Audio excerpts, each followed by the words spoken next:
Alors, bonjour les amis, c'est Fred, tipster du site gagnerfuté.com. Dans cette vidéo, je vais vous proposer 3 pronostics pour le samedi 17. Avant toute chose, vous savez très bien, nous allons voir rapidement les résultats qui n'ont pas été très géniaux. C'est pas la Champagne League. Ça va me coûter cher cette histoire parce que je suis engagé sur le Bayern dans les paris long terme. Bon, je vais devoir encore arbitrer, je pense.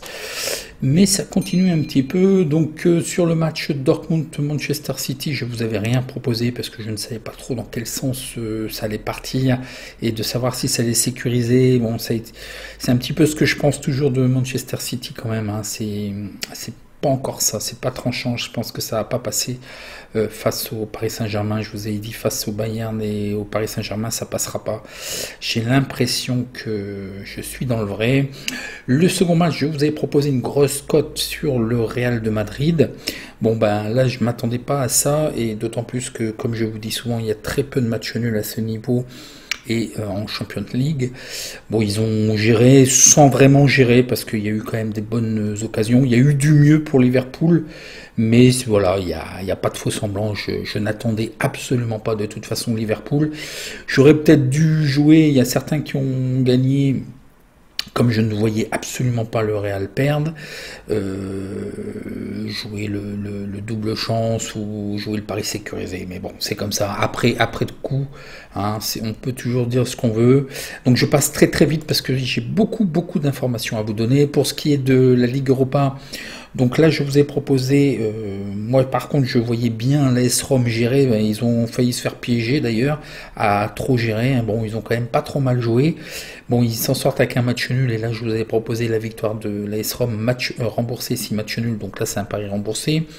Manchester United, Grenade, c'est pas que je ne voyais pas Manchester ne pas gagner, c'est que c'était un problème de cote, que ce soit pour le under, le BTS, la victoire sèche n'était pas value. Le match suivant, Slavia de Prague, Arsenal, donc là, Arsenal enfin a déroulé. Donc là, le Slavia de Prague est passé à côté de leur match. Je pensais quand même capable de marquer au moins un but. Il n'y a pas eu de réaction. Donc là, dommage, c'est un pari perdant. Et puis Villarreal, Dynamo Zagreb.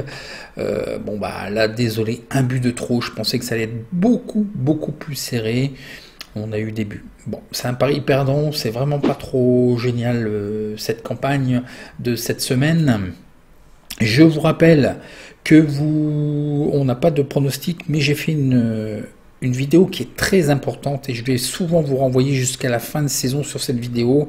C'est bon, j'ai des problèmes de vignette parce que ça fait un peu trop clair et puis le titre, j'ai du mal à trouver le titre. Donc là, je suis resté sur foot sauver sa saison, les points du maintien. Oui.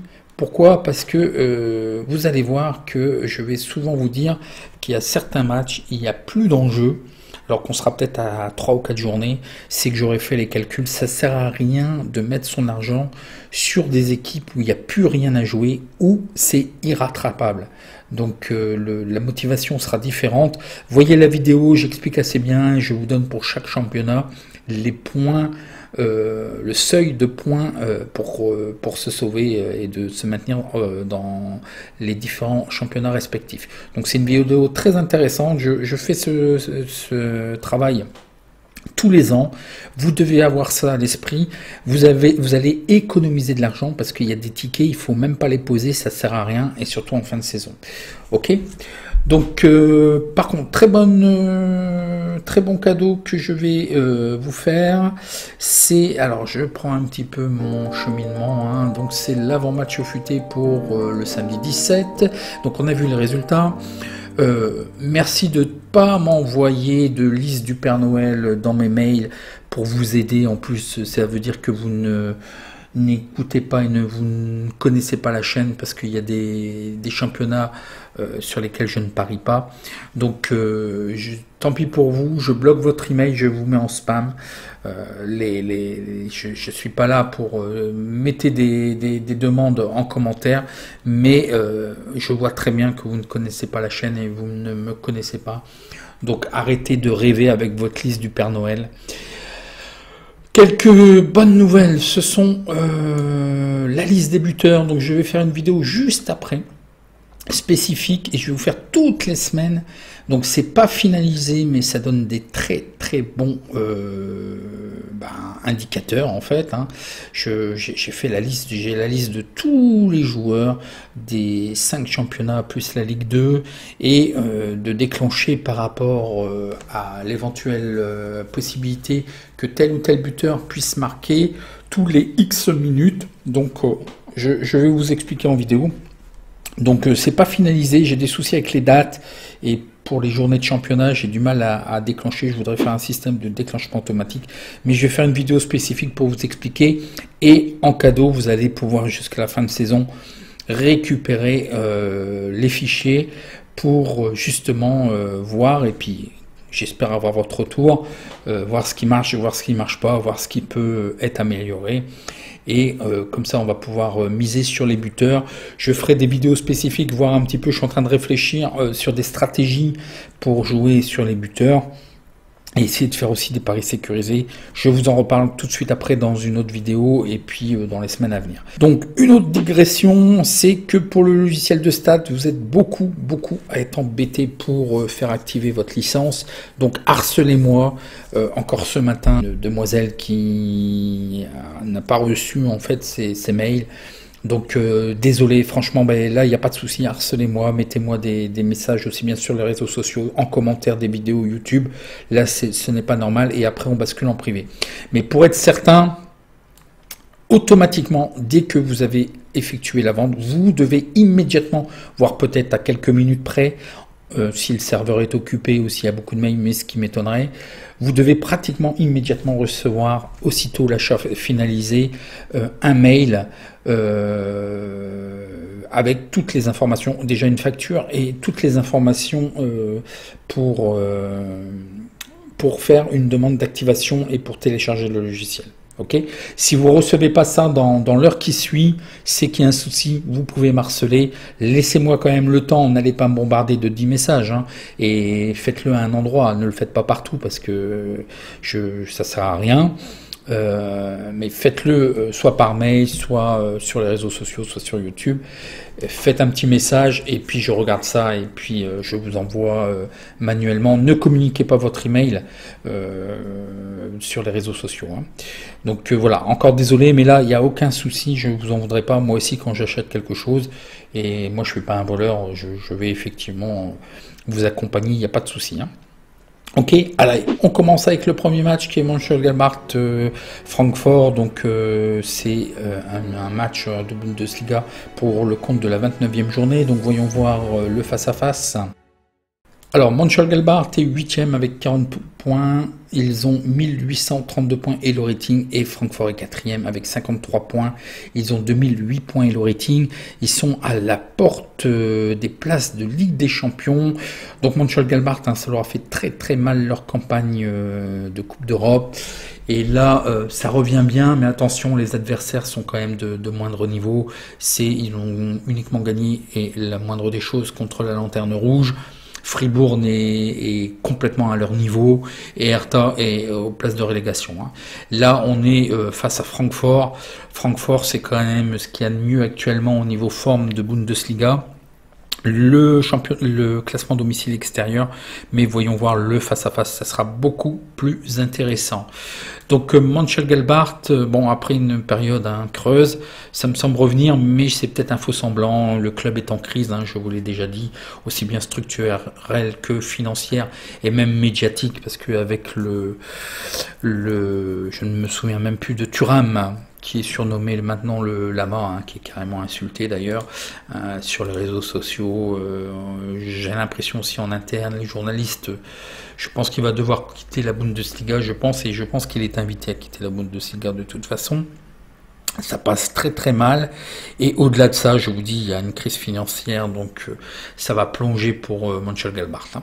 Mönchengladbach gagne à 35%, ils font match nul à 35%, ils perdent à 28%, ils font des over plus de 2,5 buts à 64%, des under à 35%, ils marquent en premier à 71%, ils encaissent en premier à 28%, un rapport négatif de moins 19%.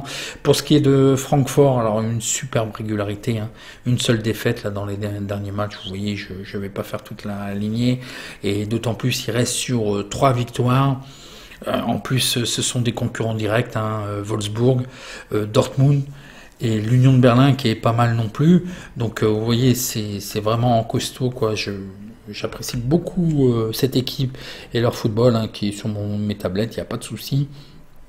Je vous proposerai encore certainement beaucoup de pronostics jusqu'à la fin de saison sur cette équipe. Ils gagnent à 50%, match nul à 39%, ils perdent à 10%, ils font des over plus de 2,5 buts à 64%, de under à 35%. Ils marquent en premier à 57%, ils encaissent en premier à 42% et un beau rapport de plus 23% sur cette équipe. Voyons voir le face-à-face domicile extérieur. Donc rien de mieux, hein, pour Mönchengladbach, il faut attendre de confirmer. Je ne vous conseille pas de mettre votre argent actuellement sur Mönchengladbach alors que je vous les ai conseillés pendant très longtemps. Ça a été pendant très longtemps ma tirelire, mais là il faut les sortir. La forme n'est pas là. Il faut attendre des confirmations. Attention quand même à l'extérieur, une certaine alternance côté Francfort. Peut-être un début de commencement de retournement ou de faiblesse. Et puis, les historiques des confrontations nous apprennent que le 27 octobre 2019, Mönchengladbach l'avait emporté 4-2. Donc voyons voir les informations sur cette équipe et sur ces équipes. Donc, les low ratings, je vous les ai donnés. L'alerte algo nous détecte. Alors je ferai aussi des bilans alerte algo, ne vous inquiétez pas. Je pense faire aussi toutes les semaines, vous donner, parce que je ne sais pas qui a accès à mon drive. Tous ceux qui se sont inscrits et autres ont toujours accès. Je ne sais pas s'ils l'utilisent toujours, mais je mets toujours à jour les fichiers tous les 3 à 5 jours. Et vous avez toujours 2-3 jours de détection. Ça me donne actuellement, je ferai un bilan, toujours de très bons résultats au niveau des matchs nuls. Par contre, mais on a un échantillon, c'est sur pratiquement tous les matchs, hein. Il y a 1800 matchs d'enregistrés. Mais c'est positif pour les matchs nuls. Et pour le 1 et le N, les over-under, c'est moins. Mais je vous ferai une présentation différente. Et je continue, sauf que là je stagne un petit peu au niveau amélioration, donc bon, je laisse pour l'instant pas en suspens, mais voilà. Allez, pour ce qui est de Mönchengladbach au niveau de l'effectif, donc attention, un joueur incertain. Il devra repasser le test puisqu'il est touché par le virus PCC. Ce qui est de certain, c'est un défenseur faisant partie du dispositif tactique, un milieu de terrain pareil, faisant partie du dispositif tactique absent. Donc attention, et ah là là, 2 autres joueurs, dont le gardien suspendu, le gardien titulaire est suspendu, et Kramer, un autre milieu de terrain. Donc 4 joueurs faisant partie de l'équipe type de Mönchengladbach, donc assurément contre-performance, un match nul et une contre-performance. Pour moi là, ils peuvent aller chercher au mieux le match nul, mais ils ne gagneront pas. L'équipe sera certainement en dispositif tactique en 3-4-3, donc ça reste somme toute une belle équipe, mais bon, je pense qu'en interne et je pense au niveau aussi des joueurs, au niveau du banc, l'ambiance ne doit pas être bonne. Côté Francfort, un défenseur incertain faisant partie du dispositif tactique, un autre joueur blessé, et par contre, fin de saison pour un des défenseurs, pour un attaquant et un défenseur. Donc là, ils ont des blessures quand même assez importantes au niveau des tendons, vraisemblablement. Donc c'est la saison terminée. Somme toute, 2 joueurs clés qui seraient absents, un dispositif tactique probable en 3, 4, 1, 2. Voyons voir les statistiques particulières que je vous ai trouvées sur ces équipes. Mönchengladbach n'a gagné que 2 de ses 12 derniers matchs de toute compétition. Lors des 4 derniers matchs de Mönchengladbach en Bundesliga, il y a eu plus 2,5 buts. Lors des 3 derniers matchs de toute compétition de Mönchengladbach, ils ont réussi à marquer 2 buts et plus. Pour ce qui est de Francfort, il y a actuellement une série de 22 matchs consécutifs sans défaite à la mi-temps de toute compétition pour Francfort. Lors des 7 derniers matchs de Francfort de toute compétition, les 2 équipes ont marqué. Francfort a remporté 3 matchs consécutifs de toute compétition. Francfort est invaincu dans 21 des 24 derniers matchs de toute compétition confondue et au moins un but a été marqué par Francfort lors des 24 derniers matchs de toute compétition confondue. Donc ça marque quand même côté Francfort. Les probabilités, donc là c'est énorme. Les 2 équipes marquent oui à 80%, ce qui donne quand même une cote value parce qu'on nous propose 1,37, donc la marge est pas énorme, mais c'est une cote value, donc je ne la jouerai pas forcément parce que moi ça me gêne un petit peu ces faibles cotes. On n'est jamais à l'abri parce que là on a 80%, donc on a 20% quand même de probabilité que ça ne soit pas le cas. Donc à une cote comme ça, c'est irrattrapable. Les probabilités over-under nous donnent le under à 57%. La cote est value évidemment puisque les books nous proposent 2,18, sauf qu'il y a une divergence, donc reste à l'écart. Moi je verrais quand même, là je suis pas trop d'accord, je serais plutôt d'accord pour le over. Je pense qu'il y aura des buts, hein. Ça joue quand même côté Mönchengladbach. Donc voyons voir les probabilités. Les probabilités nous donnent 26% pour la victoire de Mönchengladbach, 21% pour le match nul, 53% pour la victoire de Francfort, score probable 2-1. Et là, ça va pas dans le sens du prono, c'est assez bizarre au niveau des probabilités de score, puisque le 2-1, même 3-1 ou 2-0, ah si le 2-0 est là. Bon, je ne suivrai pas les scores, moi je vois plutôt effectivement 2-1, 3-1 pour Francfort. La cote est value pour le 2. Je suis même étonné que Francfort est favori. Donc ça doit être certainement par rapport aux 3 derniers matchs. Mais moi je suis pas convaincu, hein. Ce sont des seconds... Je suis désolé pour ces équipes-là, mais ce sont des équipes de seconde zone quand même. Là, Francfort, on est en présence d'une équipe qui fait partie des meilleures équipes en forme actuellement, qui est régulière et qui a un enjeu, donc c'est primordial que cette équipe gagne. Donc comme les cotes nous le permettent, je vous propose tout simplement de sécuriser. Sait-on jamais que Mönchengladbach serait capable d'accrocher, de faire un match nul, qui serait de toute façon quand même une contre-performance. Donc je vous propose tout simplement le 2 remboursé 6N. Donc vous voyez, pour faire votre répartition avec la calculatrice, hein, tapez linka.us/calcul et ça nous ferait une cote équivalente à 1,97 qui est vraiment pas mal. Donc voyez ce que vous faites. Moi je vous propose tout simplement le 2 remboursé 6N. Le match suivant est toujours en Bundesliga pour la 29e journée. Ça sera Augsbourg contre Bielefeld. Augsbourg est 11e dans le creux du classement avec 32 points. Ils ont 1882 points et le rating. Ça me semble quand même assez difficile. Ils ont pratiquement la saison de sauver, mais ça me semble assez difficile d'aller chercher quand même les places européennes. Par contre, Bielefeld est 16e avec 26 points. Il doit fuir la zone de relégation. Ils ont 1684 points et le rating. Donc voyons voir le classement domicile extérieur. Donc c'est vraiment pas formidable. Voyons voir le face-à-face. Waouh, là vous allez me dire, qu'est-ce que je vous trouve sur ces équipes? Donc une certaine alternance, sauf que vous pouvez voir qu'à domicile quand même, Augsbourg est quand même mieux. Pour ce qui est de Bielefeld, il y a du mieux quand même, les 2 dernières rencontres, mais c'est à mon avis des équipes à leur portée. Donc Augsbourg gagne à 32%, ils font match nul à 17%, ils perdent à 50%, ils font des over plus 2,5 buts à 46%, des under à 53%. Ils marquent en premier à 46%, ils encaissent en premier à 50%, et aussi étonnamment que ça peut paraître, plus 23%, oui, ils ont des cotes très élevées, ils gagnent avec des cotes de 4, 3,85, 3,78, les books ne les suivent pas. Pour ce qui est de Bielefeld, ils gagnent à 25%, match nul à 17%, ils perdent à 52%. Ils font des over plus 2,5 buts à 46%, des under à 53%, ils marquent en premier à 35%, ils encaissent en premier à 64%. Et un petit rapport quand même positif de 4%, c'est pareil. Bon là il y a eu contre Leverkusen une cote de 8, donc c'est sûr que ça grimpe d'un coup, des victoires à 4,38, 4,27. Bon, c'est difficile quand même à suivre et à comprendre, mais vous voyez, vous pouvez jouer des rendements sur des équipes comme ça. Voyons voir le face-à-face domicile extérieur.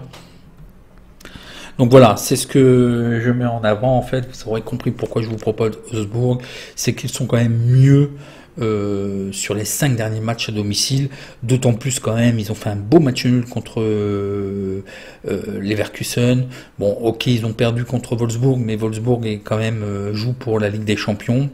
On est dans un autre niveau, et puis ils ont réussi quand même à gagner contre Berlin, qui est difficile quand même à jouer, d'autant plus à cette période-là, Berlin était quand même vraiment pas mal.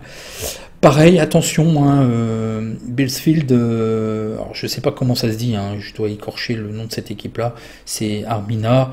Euh, il y a du mieux, il y a du mieux, d'autant plus qu'ils ont aussi réussi à gagner contre Leverkusen 2-1, donc attention. L'historique des confrontations, je pense qu'il ne doit pas y en avoir. Ah bah si, il y en a. Oui, ça date de 2010, bah oui, parce qu'en fait... Armina était en division 2, donc bon, ça date de 2010, mais les deux dernières confrontations, c'est Wolfsburg qui l'a emporté à domicile. Voyons voir au niveau effectif. Donc l'alerte algo nous détecte le 1. Victoire de Augsbourg. Côté de l'effectif, Augsbourg, il y a 3 joueurs blessés, dont 2 milieux de terrain et un défenseur, mais ce sont des doublures, avec un dispositif tactique toujours aussi étonnant et incompréhensible de 4-2-2-2. C'est étonnant, ça va être la seule équipe à faire ça. Armina, donc côté absent, il y aura 2 joueurs absents, dont un cas Covid, donc il sera peut-être là, parce qu'il doit passer son test 24 heures avant le match. Et un milieu de terrain, somme toute, une équipe conforme en dispositif tactique probable 4-2-3-1. Voyons voir les statistiques que je vous trouve sur ces équipes. Donc Augsbourg a concédé au moins un but dans chacun de ses 14 derniers matchs à domicile de toute compétition. En moyenne, Augsbourg concède 1,67 buts dans leur match à domicile de toute compétition. Pour ce qui est d'Armina, il comptabilise seulement 2 victoires en 16 matchs à l'extérieur de toute compétition. Et c'est plutôt maintenant que ça va mieux. Armina a concédé une moyenne de 1,79 buts à l'extérieur. Ça semble pouvoir se neutraliser. Je vous donne au niveau des BTS, les deux équipes marquent non à 54%. Et la cote est pas value, mais c'est très proche en fait. Le match pourrait bien basculer d'un côté comme de l'autre. Les probabilités over-under, c'est du 50-50, c'est rare de voir ça. Et là, les books nous disent du under à une cote de 1,55. Les probabilités 1N2 nous donnent la victoire d'Augsbourg à 45%, le match nul à 28% et la victoire de Armina à 27%, le score probable 2-1. Effectivement, je partirai assez bien sur... ça va être un match quand même assez serré, c'est un pronostic qui est délicat. Abstenez-vous si vous ne le sentez pas, c'est vrai que ce sont 2 équipes, mais je pense légèrement mieux pour Augsbourg et j'ai l'impression qu'à domicile ils sont capables de faire la différence et il y a du mieux. Il faut qu'ils consolident, ils sont pas encore complètement sauvés, il faut qu'ils consolident quand même pour assurer le maintien et Armina est une équipe carrément à leur portée. Ils ont un calendrier quand même un peu plus complexe après, donc là ce sont des points entre guillemets un peu plus faciles à prendre. Les cotes sont très belles, donc c'est pour cela que je vous propose quoi? Je vous propose de sécuriser le 1, victoire d'Augsbourg. Je pense qu'Armina serait peut-être capable quand même d'accrocher, on a vu qu'ils étaient pas mal. Ça va être un match intéressant. Si la victoire d'Augsbourg passe, on a une cote équivalente qui quand même pas négligeable à 1,68. Donc voilà. Bon, je sais que c'est un pronostic un peu délicat. Si vous ne voyez pas, si vous ne sentez pas, c'est ce que je vous dis, l'abstention est de mise. Mais moi, je le valide comme ça. Le match suivant est Marseille contre Lorient en Ligue 1, la 33e journée. Donc c'est quand même des équipes que je vous propose très rarement. Voyons voir le face-à-face. Marseille est 6e avec 49 points. Ils ont 1805 points et le rating. Et Lorient doit sortir de la zone de turbulence. Ils sont 17e avec 32 points. Ils ont 1692 points et le rating. Donc le classement domicile extérieur. Donc effectivement, Lorient, c'est pas extraordinaire à l'extérieur. Quand on voit Marseille, bon, c'est quand même mieux sur les 5 derniers matchs. Par contre, attention, c'est toujours pas tranchant. Je pense qu'ils peuvent très vite partir des travers. Ils sont pas rassurants.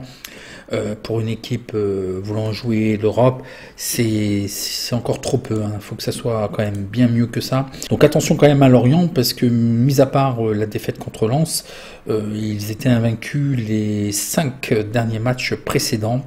Donc l'OM gagne à 40%, match nul à 31%, ils perdent à 28%, ils font des over plus de 2,5 buts à 43%, des under à 56%, ils marquent en premier à 59%, ils encaissent en premier à 40%.